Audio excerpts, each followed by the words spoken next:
I'm back, and I actually did this problem like 10 seconds ago because like I didn't want to wing it again. Last time I wung it, it took me like 20 minutes to solve a Morton problem, and I made a really funny pun about being more in pain. Haha, very funny. Anyway, yeah, this is the problem, and the reason why I'm really excited to present this to you today is because my solution is actually different from the book, and I actually think it's better than the book. I actually think it makes sense. Well, obviously because I made it. But like, yeah, I'm really excited to share this to you guys because like I mean like no one else has done this. I'm just the first. I'm just a goat like that. All right, let's just get started, and I'll show you their solution too. So a boy is running on a large field of ice with a velocity v equals 5 to the north. The maximum acceleration that is can be provided from friction is 1 meter a second. Assume that simplification, blah, blah, whatever. What is the time? What is the minimum time necessary for him to change the moving direction to point towards the east? So he's here, and now he wants to point towards the east. Okay, so the first issue here is the acceleration. It gives a maximum acceleration of 1 meter a second, but acceleration can be broken down into different points, right? So let's say it's rotating, right? Let's say it's rotating. So the acceleration could be like this. It could be like this. Or I think it'd be centrifugal. I don't know. It could be like this, right? Okay. I it might be not be like completely right, but like you kind of get like the intuition, right? It can be broken down into components, right? I need an equation that will like say, hey, if there's a lot of y components. So in this example, there's a lot of y component. The y component is obviously taller than the x component. And basically, I'm saying if there's a lot of y component, there should be less x component, and let's say it's here. If I have a lot of x component, then it should budget out to get a little y component. So that's how I'm going to do this. So x squared, ax squared plus ay squared equals to 1 squared. And this encompasses all the possible like vector values for this. Like if I plug into a big number for this, then it must budget it out with this. And it actually makes sense in terms of vectors. That's how vectors are constructed. I'm using vector addition or something like that in order to like or like vector decomposition in order to like budget the acceleration. And this can be used like for so many like other problems in which you have a budget for something, in different components. This is the main equation. Now all I do is just write equations for the x and y direction. So initially for the y direction, there's going to be v equals 5, and I want to end with 0 because I want to end with none of the velocity being in the y direction. I want it all to be in the x direction. Why do I need to be in the x direction? Because it literally says so that it points east. I need all of it to point east. I need all of it to point to the x. So that's why I can't have any in the y direction. Now for this one, for the y direction, I want it to end with 5. But I know it's not gonna.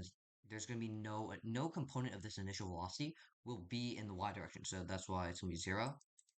So a x of t. And if we just solve for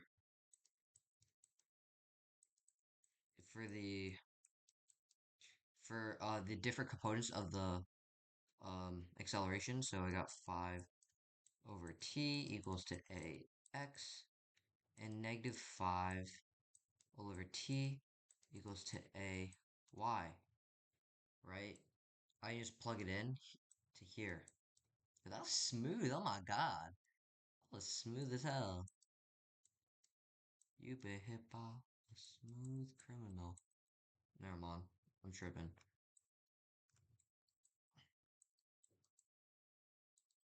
Okay.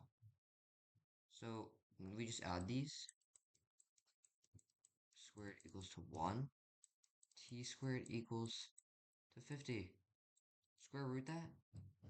So t equals to 5 square root 2. And it's just that easy. It is so easy. And like although the every solution technically it's less computation heavy, I think my solution is will provide more intuition for you for your physics learning journey.